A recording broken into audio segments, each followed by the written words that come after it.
নমস্কার বন্ধুগণ। আমি আজকের আবার চলে এলাম আমার গল্পের ঝুলি নিয়ে। গতকাল আমি বা এর আগের পর্বে আমি তোমাদেরকে একজন নতুন গল্পকারের সঙ্গে পরিচয় করিয়ে দিয়েছি। আজকের সেই গল্পকার প্রসঙ্গেই কিছু তথ্য বা তার পরিচয় দেব। তোমরা যদি মন দিয়ে শোনো তাহলে তাকে চিনতে, জানতে বা বুঝতে পারবে। তাহলে চলে এসো বন্ধুগণ, আমরা সেই নজরুল ইসলাম সম্বন্ধে কিছু জেনে নিই, শুনে নিই।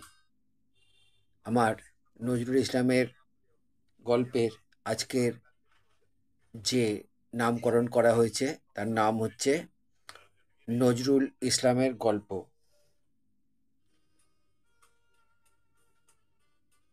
বকুল নামে গ্রামে এক দরিদ্র তরুণ লেখাপড়া শিখে নিজের পায়ে দাঁড়াবার স্বপ্ন দেখে। বাড়িতে তার মা, বাবা, ভাই বোন আছে। সংসারে এত অভাব যে দুবেলা সবার ভাত জোটে না। তবু সহপাঠিনী মীরাকে নিয়ে সে স্বপ্ন দেখে।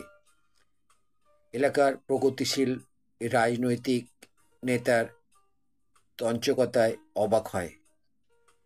সল্টলেকে এক পরিচিত বাড়িতে দু একদিনের জন্য থাকতে এসে গৃহকর্তার অভদ্র আচরণে ব্যথা পেয়ে গ্রামের বাড়িতে ফিরে যায় সে। এখানে নায়কের নাম ওমর। ওমরও বকুলেরই প্রতিচ্ছবি। বকুল লেখাপড়া শিখে একদিন সরকারি চাকরি পেল। পদস্থ পুলিশ অফিসার হলো সে। দিল্লিতে কাজে গিয়ে স্ত্রী মেয়ের বিরহে বকুল গৃহকাতর হয়। তবু কর্তব্যে সে অবিচল। দুষ্টের দমন, শিষ্টের পালনে আপোষহীন। তার সততার খবর মুখে মুখে ছড়িয়ে পড়ল। ধীরে ধীরে সে টের পেল বেশিরভাগ সহকর্মী তাদের পদমর্যাদা যাই হোক, অসৎ, দুর্নীতিপরায়ণ। সার্কেল ইন্সপেক্টর খুনি, আতঙ্কিত আমলাতন্ত্র। 7 বছরে 10 বার বদলি করল বকুলকে, তবু অন্যায়ের সঙ্গে সে রফা করে না। প্রায় 1 ডজন গল্পের নানা ঘটনাতে নায়ক বকুল চরিত্রটি আস্তে আস্তে হয়ে ওঠে এক জীবন্ত পুলিশ ফাইল। পুলিশ ফাইলের বকুল কিন্তু 16 আনা পুলিশ নয়। যদি তাই হয় তাহলেও সে সর্বান্তকরণে মানব দরদী, মানবিক। নজরুল ইসলামের 21টি গল্পের এই সংকলনে প্রায় অর্ধেক গল্পের নায়ক হলো বকুল। গল্পগুলি পড়তে পড়তে মনে হয় নানা খণ্ডে বিন্যস্ত সম্ভাব্য এক উপন্যাসের যেন আভাস আছে। প্রশ্ন হলো, বকুল কি লেখকের হ্যালুসিনেশন না অন্য কিছু? চৈতি রাতের চাঁদ গল্পে একটি গ্রামের নাম বকুলপুর। বোঝা যায় গল্পকারের স্মৃতি, স্বপ্ন, সংগ্রাম, প্রেম 3 অক্ষরে এই বকুল শব্দে বারবার উচ্ছ্বসিত হয়ে উঠেছে। বকুলকে সামনে রেখে গল্প রচনার পাশাপাশি আরও কোনো গভীর ভাবনা পাঠকের মনে তিনি সংক্রামিত করতে চান? কি সেই ভাবনা?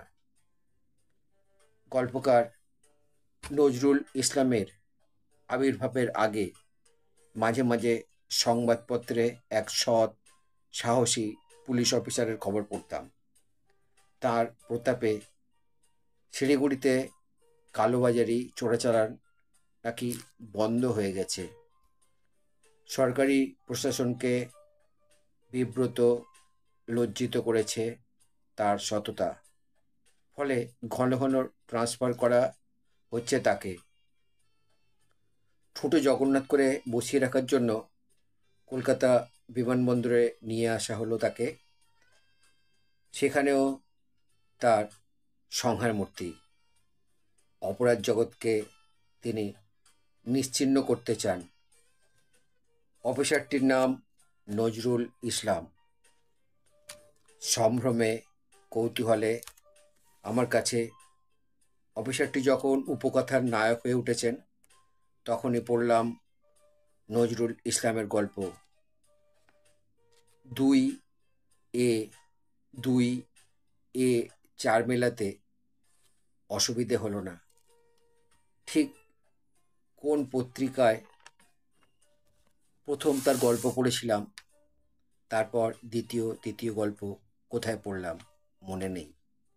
তবে অল্প সময়ের মধ্যে খ্যাত অখ্যাত অনেকগুলি পত্রিকায় তার বেশ কিছু গল্প পড়ার সুযোগ হলো। বুঝতে পারলাম বকুল কে, বকুল কি করছে এবং বকুল কি করতে চায়। বকুল যা করেছে সে তুলনায় ভবিষ্যতে বকুল যা করতে চায় তা যে অনেক বেশি তাৎপর্যপূর্ণ। ব্যাপক অনুমান করতে অসুবিধে হলো না। বকুল শুধু অতীতের স্মৃতিচারী নয়, ভবিষ্যতেরও স্বপ্নদ্রষ্টা।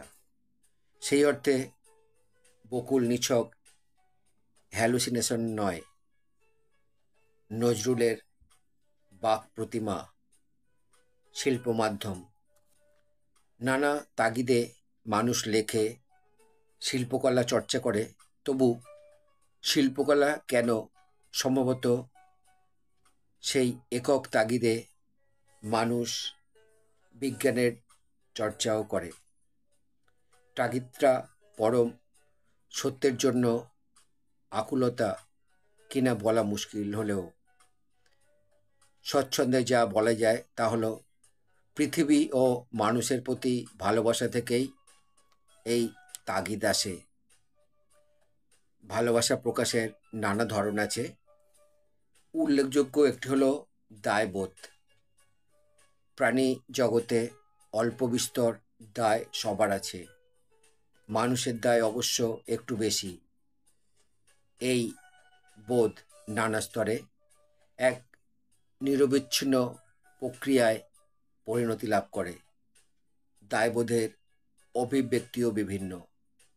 ব্যক্তিগত জীবন, সংসার, আত্মীয় বন্ধু, পেশা সম্পর্কে একজন মানুষের যে দায়, তার চেয়েও লেখক শিল্পীর দায়বোধ আরও বড়। নিজস্ব বৃত্তের বাইরে সে বিশ্ব সংসার, তার অগোছালো ঘটনাবলী, গোলমেলের নিয়মকানুন, অসহায়তা শিল্পীকে তখন যন্ত্রণার্ত করে যে সে মানব জগতে আতিপাতি করে খুঁজে বেড়ায় যন্ত্রণা থেকে মুক্তির পথ, উপায়। একনিষ্ঠতায় খুঁজে বেড়ানো কঠিন প্রয়াসই হচ্ছে শিল্প। সাহিত্য হয়ে ওঠে শোক, সুখ, যন্ত্রণা, নিরাময়, নিবিষ্ট উপলব্ধিতে একাকার হয়ে যায়। নজরুলের লেখার তাগিদও তাই। নিছক শিল্পচর্চার জন্যে তিনি লেখেন না, তার লেখার একটা পারপাস বা উদ্দেশ্যও আছে।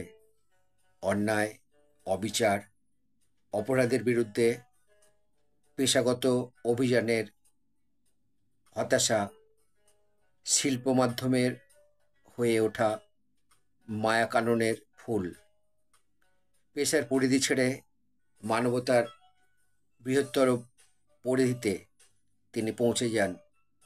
ব্যক্তি নজরুলের সামাজিক সত্তা আত্মপ্রকাশ করে। বকুল চরিত্রটিও বহুমুখী মাত্রা পেয়ে যায়। বকুল কাহিনী ছাড়াও সংকলনে আরও কিছু গল্প আছে। সেগুলিতে কাহিনী, অনুষঙ্গ, আবহে ফুটে উঠেছে বকুলেরই জগৎ। সারা জীবন ধরে একজন লেখক বিভিন্ন ছাঁদে বোধহয় একটি কাহিনী লিখে যান। নানা নাম, ঘটনা জুড়ে জুড়ে গড়ে ওঠা এক কাহিনীতে লেখক দেশ, কাল, মানুষ, পৃথিবী খুঁজতে খুঁজতে একসময় নিজের কাছে হাজির হন। তখন শুরু হয় নিজেকে খোঁজা, কঠিনতম সেই অনুসন্ধানের প্রথম পর্যায়ে এখনো বিচরণ করছে নজরুলের গল্প। আরও কঠিন পর্যায়টি অদূর ভবিষ্যতে আসবে। কিভাবে সেখানে পৌঁছাবেন নজরুলকেই ঠিক করতে হবে। প্রাণোজ্জ্বলতা, সারল্য লেখার গুণ হলেও নজরুলের গল্পে মাঝে মাঝে এই গুণপনাকে দোষ মনে হয়। ভাষাশৈলী, আঙ্গিক নির্মাণে নজরুলকে আরও সচেতন হতে হবে। নজরুল যে তা হতে শুরু করেছেন, তার পরবর্তীকালের গল্পগুলি তারই প্রমাণ। লেখক সম্বন্ধে এই প্রতিবেদনটি লিখেছেন শৈবাল মিত্র। আমি, আমরা, তুমি, তোমরা এই লেখককে জানবার বা চিনে নেবার জন্য তার এই প্রতিবেদনটি মূল্যবান। তাই আজকের নজরুল ইসলামের গল্পের প্রারম্ভে তার এই প্রতিবেদনটি আমি বন্ধুদের উদ্দেশ্যে পেশ করলাম। আমার এই প্রতিবেদন বা গল্পের এই অংশটুকু যদি বন্ধুদের ভালো লাগে তাহলে আমার চ্যানেলে এসে লাইক, শেয়ার, কমেন্ট করবে। আমার চ্যানেলে নতুন বন্ধু হলে চ্যানেলটি সাবস্ক্রাইব করবে এবং নতুন পুরানো সকল বন্ধুর কাছেই আমার একান্ত অনুরোধ, আমার চ্যানেলের বেল আইকনটি অন করে রাখবে। তাহলে আমার পাঠানো সমস্ত প্রোগ্রাম খুব সহজেই তোমাদের কাছে পৌঁছে যাবে। এই গল্পের পরবর্তী অংশ নিয়ে আবার তোমাদের কাছে ফিরে আসব। খুব ভালো থেকো বন্ধুগণ, আমার চ্যানেলে থেকো, আমার গল্পকে তোমাদের সঙ্গে রেখো। নমস্কার, বিদায়।